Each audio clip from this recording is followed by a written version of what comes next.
उन्होंने जहां भी गए एक सत्य की बात की। परिवार में एक अलौकिक चीज इंसान हमारे बीच में विराजमान है, जिन्होंने खेल और खिलाड़ी की संस्कृति की, अपने परिवार की इज्जत को हमेशा सर्वोपरि रखा और जनता के बीच में रहे। और आज भी किसानों की जब बात के ऊपर अधिक रह करके दोबारा से एक परचम लहराया एमएलए सीट को छोड़ के और इस्तीफा दे करके दोबारा से असेंबली के अंदर एक बहुत तकड़ी अचीवमेंट लेकर के विधायक बन करके दोबारा चुने गए। उस महाशक्ति के लिए तालियां बजाएं, शाबाश। हम आपका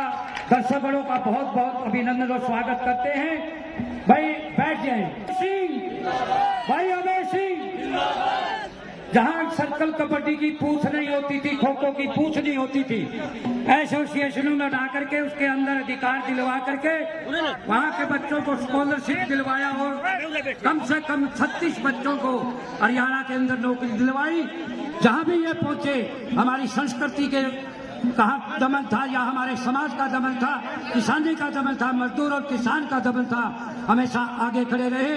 आज दोबारा अपने विधायक बन करके हमारे बीच में पहुंचे हैं। मैं इस पावन पवित्र धरती के ऊपर भाई अभय सिंह चौटाला का अभिनंदन और सत्कार करता हूं। कृपया वो आए और अपनी दिल की बातें इन बच्चों से, इन बच्चों से, बेटियों से, माता और बहनों से, भाइयों से, बुजुर्गों से। अभय सिंह चौटाला।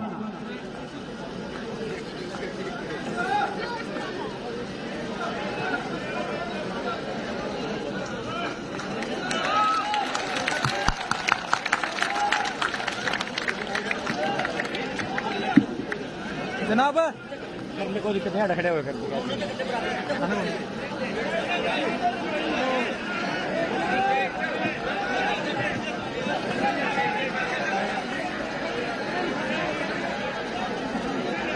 बहुत ही आदर और सम्मान के योग आज हमारे बीच में आए हुए लगातार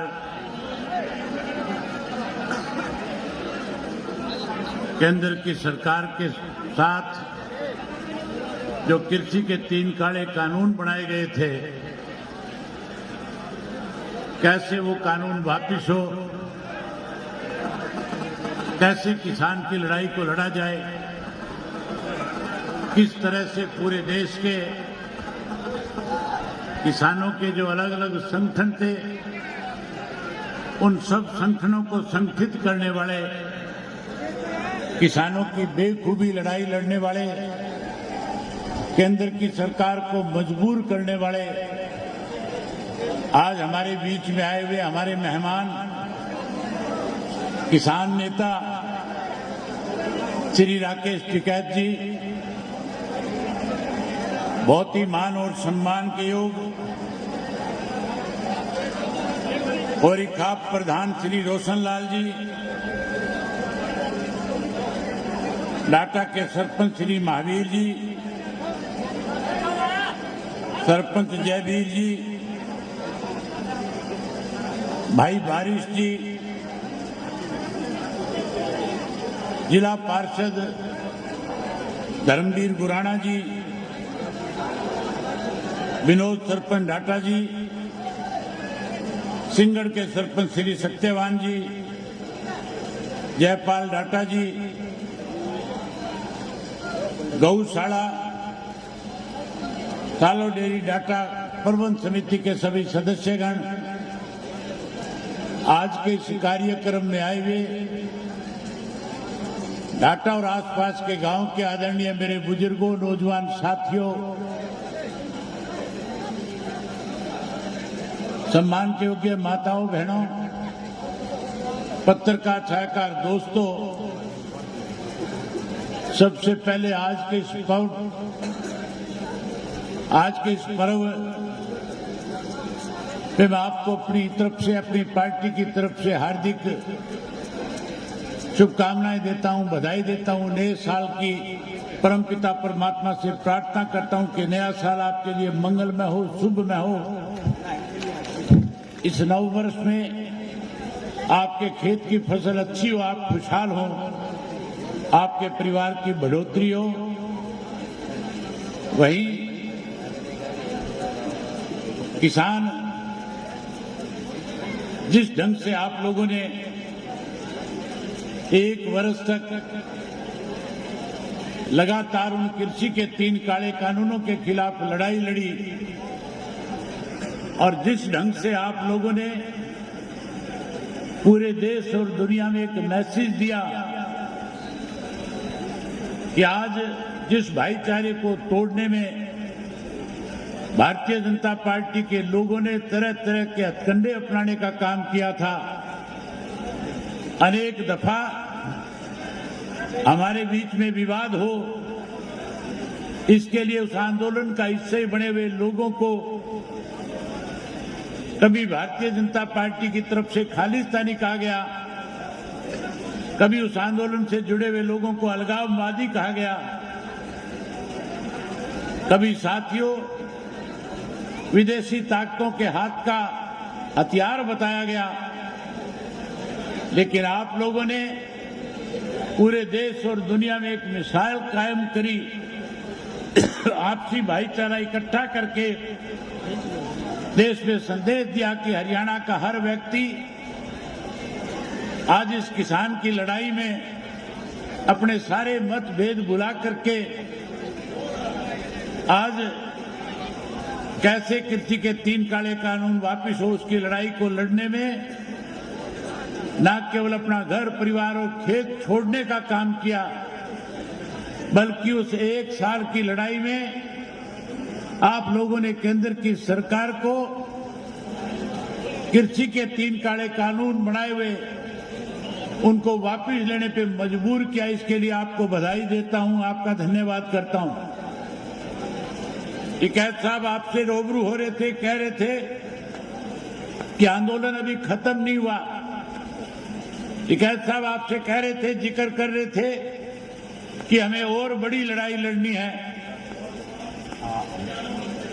मैं टिकैत साहब से कहना चाहूंगा कि जहां आपने पूरे देश के किसान को संगठित करने का काम किया, ये हरियाणा का खेती करने वाला व्यक्ति जब तक पूर्ण रूप से किसान के साथ न्याय नहीं हो जाएगा, आपके किसान मोर्चा के लोग जहां कहीं भी जिस किसी भी तरह का आदेश करेंगे, ये खेती करने वाले लोग आपके उस आदेश की पालना करके केंद्र की सरकार को फिर से मजबूर करने का काम करेंगे। आप एक बारी टिकैत साहब को आश्वस्त करो कि हम किसानों की लड़ाई में आपके आदेश की पालना करने का काम करेंगे। हाथ खड़ा करके एक बारी कहो कि हम आपके साथ हैं, आपके हर आंदोलन में आपके साथ खड़े होकर के देश के किसान के साथ न्याय कराने का काम करेंगे। मुझे खुशी है कि आज इस त्योहार के दिन पे मुझे जिस ढंग से आज के कार्यक्रम मेरे पहले से अपने विधानसभा क्षेत्र के बने हुए थे, लेकिन आज से करीब 20 दिन पहले टाटा गांव के सरपंच श्री महावीर जी और श्री जयवीर जी बारिश जी और जिला पार्षद श्री धर्मवीर जी, ये लोग मुझे जाकर के सरसा में मिले और उन्होंने कहा कि हमारी गौशाला का एक कार्यक्रम हमने रखा है,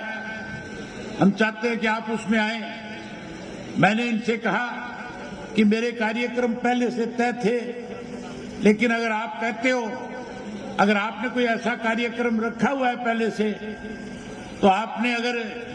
मुझे आमंत्रित किया है तो मैं आपकी बात पे फूल चढ़ाने का काम करूंगा। जब मुझे इन्होंने बताया कि हम ना केवल आपको आमंत्रित करने आए हैं, बल्कि इन्होंने कहा कि हमने जितने भी हरियाणा प्रदेश के जिन लोगों ने इस आंदोलन में हिस्सा लेने का काम किया, जिन लोगों ने इस आंदोलन में एक बड़ी लड़ाई लड़ने का काम किया, जिन माताओं और बहनों ने एक बड़ी जिम्मेवारी निभाने का काम किया, जिन नौजवान किसान नेताओं ने इस लड़ाई को आगे बढ़ा करके किसान के साथ न्याय कराने का काम किया, इन्होंने कहा कि हम उन सबको सम्मानित करना चाहते हैं। भाई, हम आपका भी सम्मान करना चाहते हैं। मैंने कहा कि अगर आप उन सबका सम्मान करोगे तो मेरा सम्मान तो अपने आप हो जाएगा। मुझे खुशी है कि आज आपने उन सब नेताओं को जिन्होंने इस आंदोलन में हिस्सा लेकर के देश के किसान के साथ न्याय कराने का काम किया, आज आपने यहां मंच पे उनको आमंत्रित किया है, आज आप उनका सम्मान कर रहे हो। मैं भी आपके सम्मान समारोह में आपके साथ शामिल होकर के उन सबका अभिनंदन करता हूं, उन सबका स्वागत करता हूं और उन सब से उम्मीद करता हूं कि जिस ढंग से उन्होंने पहले किसान की पैरवी करने का काम किया, आगे भी सरकार अगर कोई इस तरह की गलत निर्णय लेगी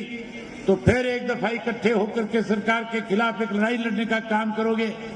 साथियों, मैं आपसे एक बात कहना चाहूंगा, मैं खास करके टिकैत साहब के नोटिस में भी लाना चाहूंगा। टिकैत साहब, आपने 3 कृषि के काले कानून तो खत्म करा दिए। टिकैत साहब, आपसे एक निवेदन करना चाहता हूं, आपने कृषि के 3 काले कानूनों के खिलाफ एक बहुत बड़ी लड़ाई लड़ने का काम किया। आपने जहां उस सरकार को मजबूर किया, वहीं हरियाणा प्रदेश की सरकार ने पिछले दिनों विधानसभा के अंदर एक निर्णय लिया था। उस समय मैं विधानसभा का सदस्य नहीं था।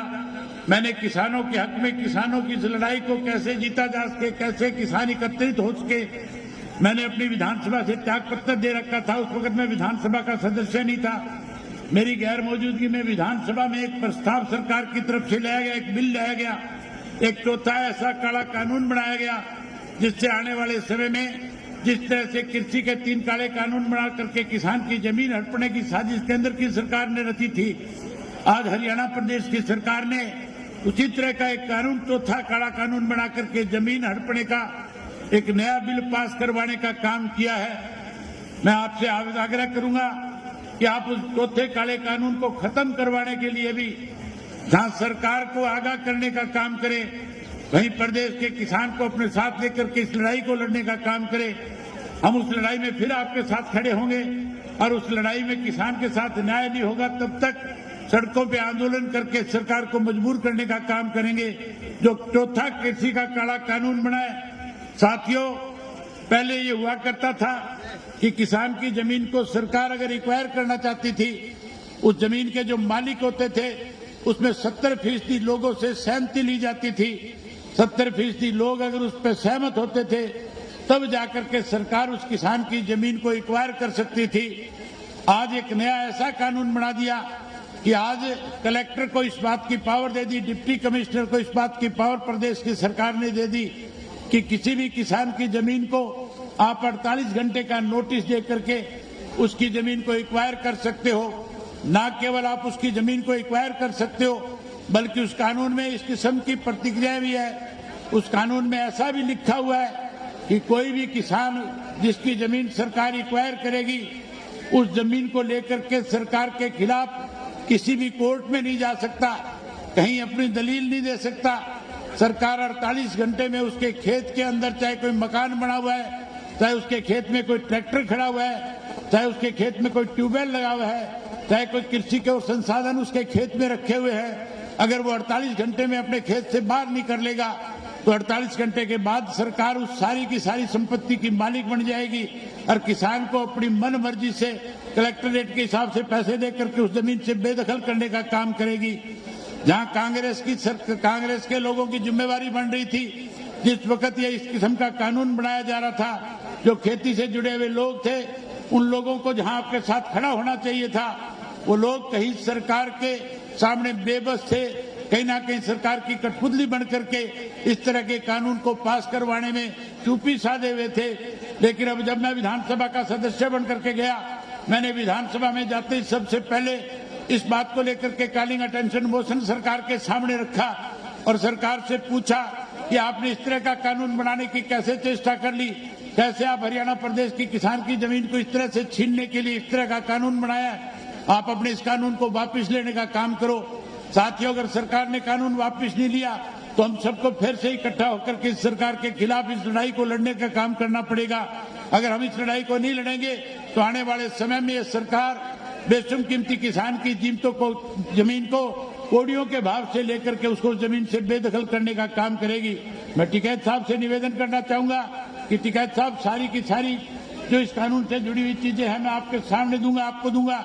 आप हरियाणा प्रदेश के किसानों के बुलावे पे आकर के इस आंदोलन को लड़ने का काम करना, ताकि हरियाणा प्रदेश के किसान के साथ जो कृषि का चौथा काला कानून बनाए वो कानून खत्म हो सके। मैं उम्मीद करूंगा कि हरियाणा प्रदेश का खेती करने वाला हर व्यक्ति इसका विरोध करेगा। न केवल विरोध करेगा, जब तक कानून खत्म नहीं हो जाएगा तब तक फिर उसी तरह से इकट्ठा होकर के इस लड़ाई को लड़ने का काम करेगा। साथियों, जहां आज आप लोगों ने मुझे यहाँ आकर के आपसे रूबरू होने का मौका दिया, खास करके कमेटी के सदस्यों ने मुझे आपके बीच में बुला करके जो मान सम्मान और आपसे मिलने का मौका दिया, मैं उस बात के लिए उनका बहुत बहुत आभारी हूं। आपकी जो ये गौशाला है, इस गौशाला का जहां आपने 25 गांवों के साथ इस गौशाला को जोड़ करके रखा हुआ है, जिस ढंग से इस गौशाला को चला करके आप लोगों ने किसान आंदोलन के दौरान यहाँ अपने गांव से लस्सी और दूध भेज करके उस आंदोलन के अंदर लोगों का मन जीतने का काम किया था, जिस तरह की सेवा आपकी कमेटी के सदस्यों ने की, जिस ढंग से लोगों के बीच में इस गौशाला के समिति के मेंबरों ने अपना एक विश्वास बढ़ाने का काम किया,